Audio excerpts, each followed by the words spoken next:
Hello guys, my name is Milan Sharma, and I'm going to tell you some news that an ex-CIA director who endorsed Clinton calls for killing Iranians and Russians in Syria.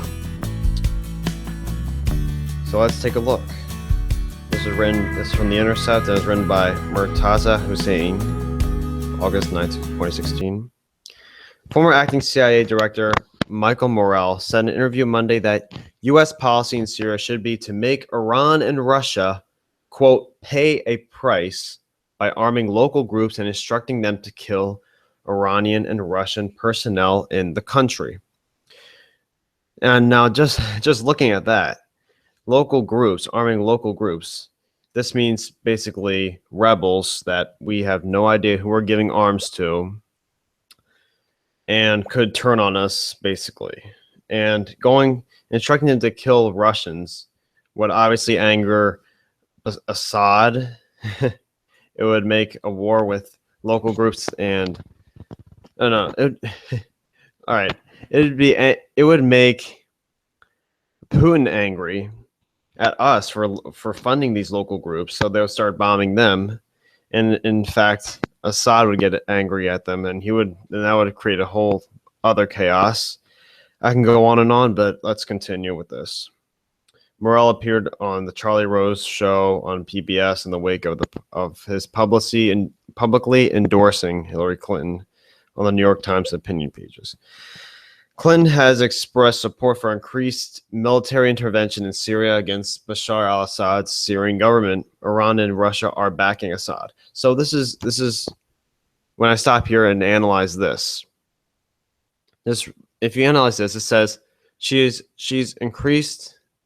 wants to increase military intervention in Syria, which is the no-fly zone she's talking about, and that would just cause more chaos between Iran and Russia, because if we were to go in and take out, if we were to go in and take out Assad right now, let's say Hillary Clinton's president, she goes in, takes out Assad, that would cause great chaos with Russia.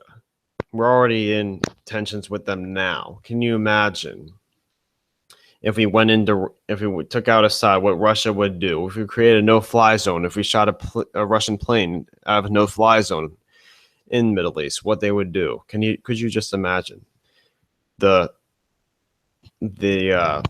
reactions from the government?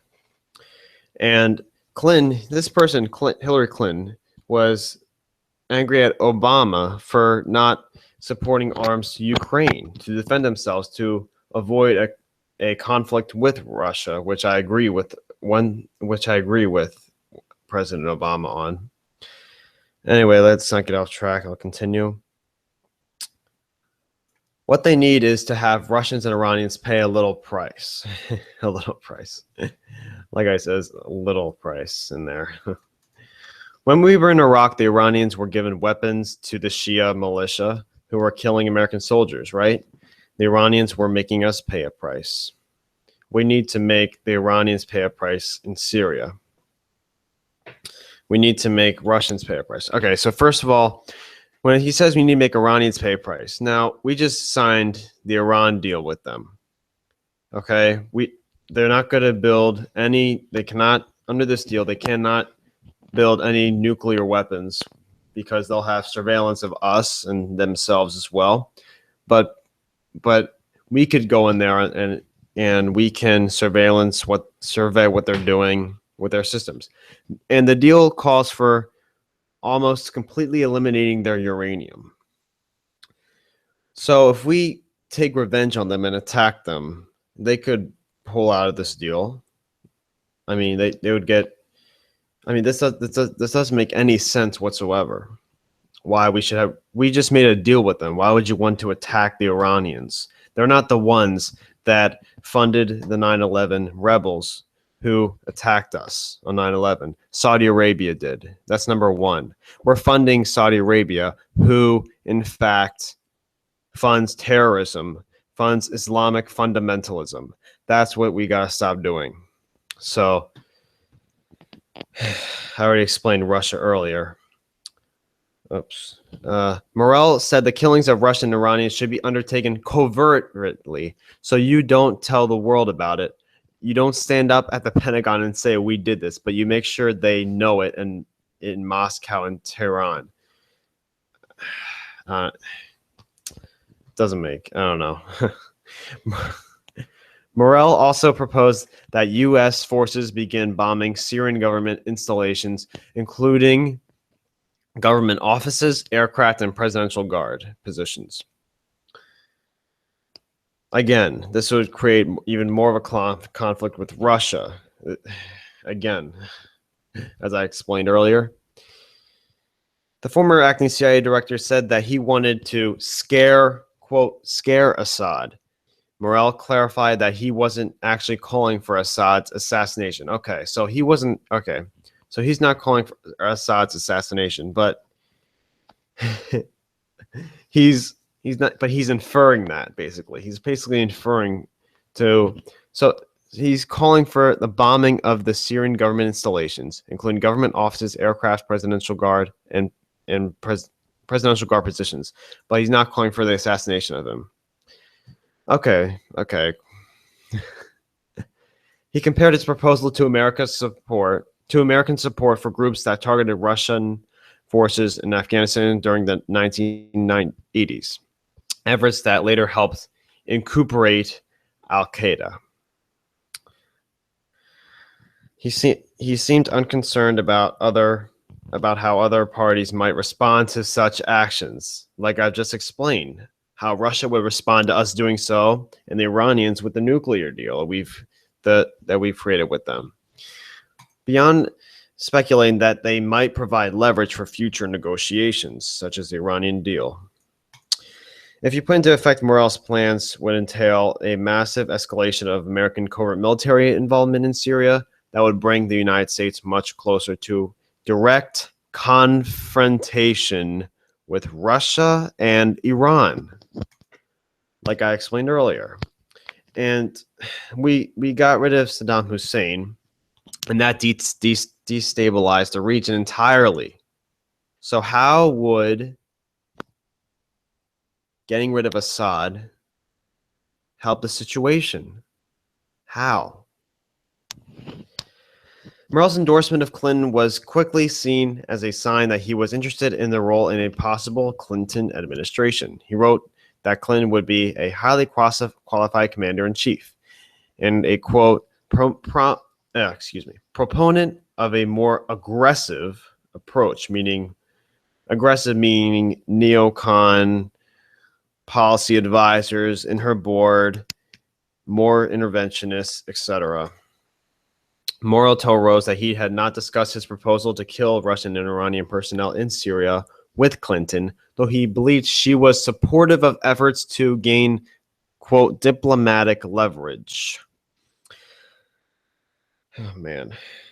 After leaving the CIA in 2013, Morell authored a memoir entitled The Great War of Our Time. The book was widely criticized for defending the detainee torture in a post-9/11 era. Morell was also a co-author of a rebuttal to the Senate Intelligence Committee torture report. Congratulations, Hillary Clinton. The ex-CIA director supports torture and is supporting you. It's just ridiculous. This should be bigger news. I can't believe it. Last week, CBS announced that Morell had left his role as a network news analyst so that he could begin publicly in supporting Clinton's run. And let's look at her tweet. This weekend, Hillary Clinton touted meaning that she was happy about it.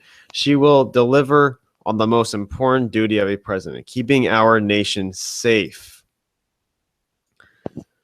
So when she quoted this, keeping our nation safe, meaning not keeping our soldiers safe and putting them in harm's way, but instead putting them out there in harm's way to get injured and get hurt and create more destabilization. It's not keeping our nation safe. It's keeping the European countries less safe with all these ISIS attacks happening. In other circles, Morell's generated criticism, obviously, in his defending of torture. I ran the CIA, defended torture, now work for a former Clinton aide, and will accordingly endorse Hillary Clinton.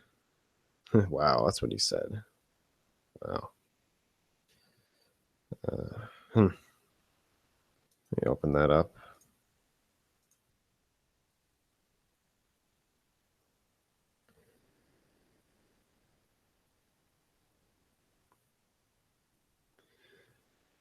Let me take a look at this. Yes, this is. I'll look at that later. So there's an interview right here. I'm going to look at it. I was actually watching a little bit of it today. So this is a quote. I ran the CIA now. I'm endorsing Hillary Clinton. I want Hillary to kill lots of Russians and Iranians in Syria. So this kind of foreign policy neocons wants. They want more intervention. They want, because they are funded by military contractors, and this is just, it's very disappointing. Okay, so all right, so that's the end of that article. So basically, to sum it all up, this ex-CIA director who endorsed Clinton wants a more neocon foreign policy. That's why he's endorsing her. And when he says that Donald Trump is a national security threat, first of all, have Mr. What's his name? Mr. Morell, have you looked at all the scandals Hillary has to expose top secret information in a private server, which was most likely hacked and was viewed by China or Iran? Have you looked at that, sir? I mean, yes, Trump is crazy. I call him a clown, but I mean, this is just pure. This is so ironic that he's supporting someone and calls her to keep our country safe, which is more interventionist wars, more bombing, expanding the bombing campaign, etc. So it's very, very disappointing, obviously, but not surprising. You know, there's other prominent neocons who back Clinton, and that's basically it. So if you like this video, please like it below, comment on it, ask me questions, and spread the word. Follow me on Twitter, and please subscribe to this channel if you like this. Basically. Thanks for listening, and tune in for more videos and news that you will not hear on mainstream media outlets. Thanks, guys.